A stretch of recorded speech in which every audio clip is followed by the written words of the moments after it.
Hi guys, വണക്കം, നമസ്കാരം, നമസ്തേ. ഞാൻ നിങ്ങളുടെ ശ്രീഹരി നോട്ട് റിവ്യൂ എന്ന സീരീസിന്റെ പുതിയൊരു എപ്പിസോഡിലേക്ക് നിങ്ങൾക്ക് എല്ലാവർക്കും സ്വാഗതം.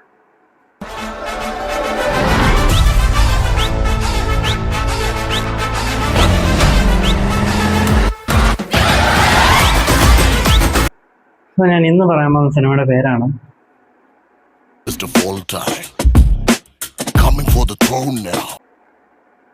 മോളിവുഡ്. അഭിനവ് സുന്ദർ നായക് ഡയറക്റ്റ് ചെയ്ത, നസ്ലിൻ, സംഗീത് പ്രതാപ്, ഷർഫുദ്ദീൻ, പ്രശാന്ത്, അങ്ങനെ ഒരു ഭയങ്കര ഇൻട്രസ്റ്റിംഗ് ആയിട്ടൊരു താരനിരയുള്ള ഒരു സിനിമയാണ് മോളിവുഡ് ടൈംസ്.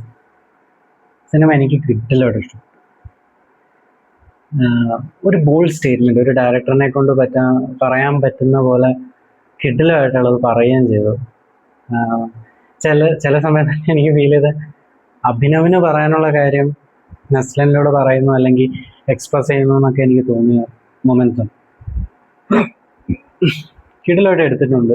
ഇതിൻ്റെ മേക്കിംഗ് ആണെങ്കിലും ഇതിൻ്റെ പെർഫോമൻസ് വൈസ് ആണെങ്കിലും, ഇപ്പം നസ്ലിൻ ആണെങ്കിലും സംഗീത് പ്രതാപ് ആണെങ്കിലും ഷർഫുദ്ദീൻ ആണെങ്കിലും ജഗദീഷ് ചേട്ടനൊക്കെ ഉണ്ട് അതിനകത്ത്.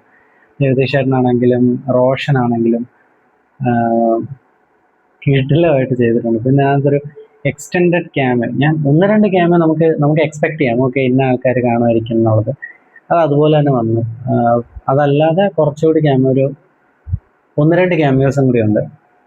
ആൻഡ് എനിക്ക് ഭയങ്കര ഇൻട്രസ്റ്റിംഗ് ആയിട്ട് ഫീൽ ചെയ്തു ഇതിനകത്ത്. സ്റ്റോറി വൈസ് എന്ന് പറഞ്ഞാൽ Naslen as a struggling film maker, he wants to be the best in the field. അപ്പം പുള്ളിക്ക് അതിൽ പറഞ്ഞ ഒന്നും വേണ്ട.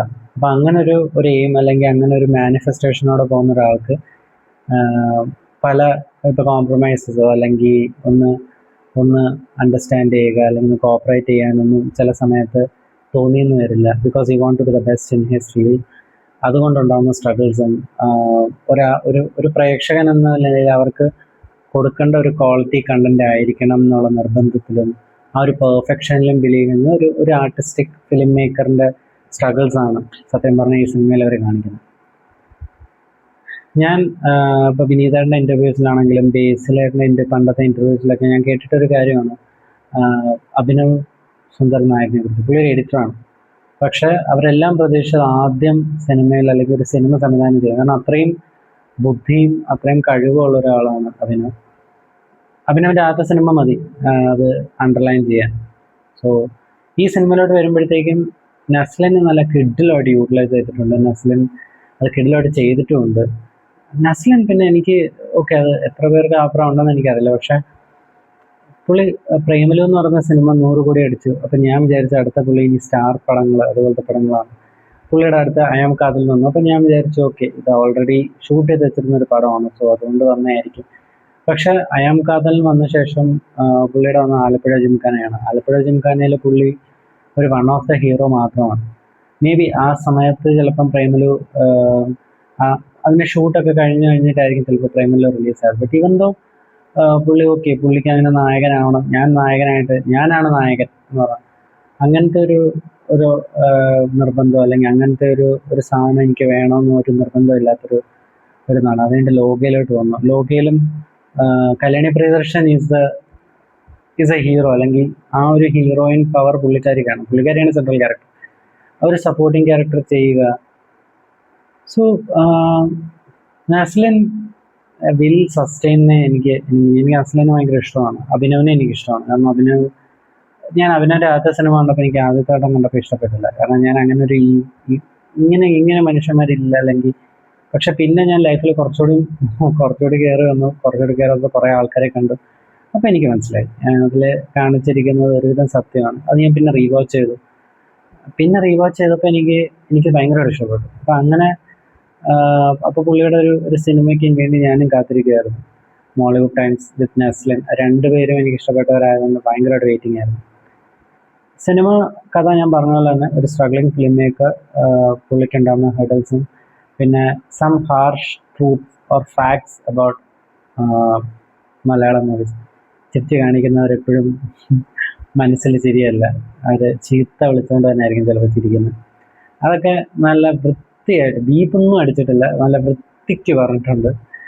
അതേപോലെ കൊള്ളേണ്ട അടുത്ത് ഇത് കൊള്ളുകയും ചെയ്യും എന്നാണ് എനിക്ക് തോന്നുന്നത്. കാരണം സിനിമ വാർത്തകളൊക്കെ ഒബ്സർവ് ചെയ്യുന്ന ഒരാളാണെങ്കിൽ ചിലയിടത്തൊക്കെ നമുക്ക് ക്ലിയർ ആയിട്ടത് മനസ്സിലാവും. എനിക്ക് എന്തായാലും സിനിമ എനിക്ക് കിടലായിട്ട് ഇഷ്ടപ്പെട്ടു. ഇതിനകത്ത് എന്താ പറയുന്നത്, നല്ല രീതിക്ക് അത് വന്നിട്ടുമുണ്ട്. സിനിമ ഇപ്പം മേക്കിംഗ് ഇപ്പം ഇതിനകത്തൊരു ഒരു ഒരു ഫ്രെയിമുണ്ട്, അതെനിക്കൊന്ന് ശസമാണോ ആരോ പറയുന്നത് കഴിഞ്ഞിട്ട് ഞാനും അത് ശ്രദ്ധിച്ചു. ആക്ച്വലി ഒരു മിറർ ഷോട്ട് ഉണ്ട് ഇതിനകത്ത്. ആ മിറർ ഷോട്ടിൽ ഷർഫുദ്ദീനും നസ്ലിനും കൂടി നിന്ന് സംസാരിക്കുന്ന ഒരു മിറർ ഷോട്ടാണ്. സാധാരണ നമ്മളൊരു മിറർ സെൽഫി അല്ലെങ്കിൽ ഒരു മിറർ ഫോട്ടോ ഒക്കെ എടുക്കുന്ന സമയത്ത് അതിനകത്ത് ക്യാമറ വരും.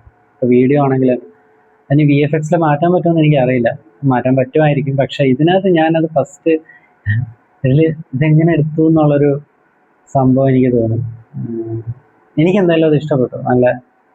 നല്ലൊരു അങ്ങനത്തെ ഒരുപാട് സാധനങ്ങളുണ്ട്. അതേപോലെ ഇതിനകത്ത് കുറേ സ്റ്റേറ്റ്മെൻറ്റ്സ് പറയുന്നുണ്ട്. നമുക്കെല്ലാവരും സെൽഫ്ലെസ് ആവണമെന്നാണ് ആഗ്രഹം, പക്ഷെ നമ്മൾ സെൽഫിഷ് തന്നെ ആയിരിക്കും എന്നുള്ള ഒരു ട്രൂത്ത് ഉണ്ട്. അതേപോലെ ലാസ്റ്റിലോട്ട് വരുമ്പോഴത്തേക്ക് റോഷൻ്റെ ക്യാരക്ടർ വിനീത് മാധവൻ എന്ന നസ്ലിൻ്റെ ക്യാരക്ടറിനോട് പറയുന്ന ഒരു സ്റ്റേറ്റ്മെൻ്റ് ഉണ്ട്. അതേപോലെ കുറേ സാധനങ്ങളുണ്ട്. നമുക്ക് ഇൻവേർട്ടഡ് കോമ ആക്കിയിട്ട് നമുക്ക് വേണമെങ്കിൽ പ്രൊവേർബ്സോ അല്ലെങ്കിൽ കോട്ട്സോ ആയിട്ട് ചെയ്യാൻ പറ്റുന്ന ഒരുപാട് സാധനങ്ങളുണ്ട്. ഇതൊരു എന്താ പറയുക, ഒരു ഫീൽ ഗുഡ് സിനിമയല്ല. ഇതിൽ പറയുന്ന ഫാക്ട്സ് ആണെങ്കിലും ട്രൂത്ത്സ് ആണെങ്കിലും ഇതിനകത്ത് പറയും. നമുക്ക് ഇഷ്ടപ്പെട്ട ഒരാളെക്കുറിച്ച് നമ്മൾ ഒരു സത്യം, ഒരു മോശമായിട്ടുള്ള ഒരു സത്യം പറഞ്ഞാൽ അത് അക്സെപ്റ്റ് ചെയ്യാൻ ഭയങ്കര പാടാണ് പ്രേക്ഷകർക്ക്, അല്ലെങ്കിൽ ഞാൻ അടങ്ങുന്ന പ്രേക്ഷകർക്ക് അതങ്ങനെ ആയിരിക്കില്ല, ഇതിങ്ങനെ ആയിരിക്കും എന്നൊക്കെയുള്ള നമ്മളെ കൺക്ലൂഷൻസും. സോ നമ്മൾ തന്നെ ഒരു വാർത്ത കാണുമ്പോൾ നമ്മൾ വിചാരിക്കുക ഓക്കെ ഇവൻ ഇങ്ങനെയുള്ള പരിപാടികളുള്ള ആളാണ്. പക്ഷെ അത് എന്തുകൊണ്ടാണെന്നും അതെന്താണ് കാരണം എന്നൊന്നും നമ്മൾ ചിന്തിക്കാറുമില്ല, അവരാരും കാണിക്കാറുമില്ല, ആരും പറയാറുമില്ല. സോ എന്തായാലും അങ്ങനെ ഒരുപാട് കാര്യങ്ങളുണ്ട് ഈ ലോകത്ത്. അതൊക്കെ ഒരുവിധം വൃത്തിക്ക് നല്ല രീതിക്ക് തന്നെ കാണിച്ചു തന്നിട്ടുണ്ട്, പച്ചയ്ക്ക് പറഞ്ഞിട്ടുമുണ്ട്. സോ എനിക്ക് ഭയങ്കര ഇഷ്ടപ്പെട്ട സിനിമ. ഇതെൻ്റെ മാത്രം അഭിപ്രായമാണ്. നിങ്ങൾ ഈ സിനിമ കാണുമ്പോൾ ചിലപ്പോൾ നിങ്ങൾക്ക് ഇഷ്ടപ്പെടാം. അത് I totally respect that. So അത്രേ ഉള്ളൂ ഇന്നത്തെ വീഡിയോ നിങ്ങൾക്ക് ഇഷ്ടപ്പെട്ടാൽ തീർച്ചയായിട്ടും ലൈക്ക് ചെയ്യുക, ഷെയർ ചെയ്യുക, സബ്സ്ക്രൈബ് ചെയ്യുക. ഇനി ഇതേപോലുള്ള വീഡിയോ നിങ്ങളുടെ അടുത്ത് വരാൻ വേണ്ടി ബെൽ ബൈക്കൺ ബട്ടൺ കൂടി ഒന്ന് എനേബിൾ ചെയ്തേക്കാം. അത്രേ ഉള്ളൂ ഇന്നത്തെ വീഡിയോ. അടുത്ത വീഡിയോ കാണുന്നവരെ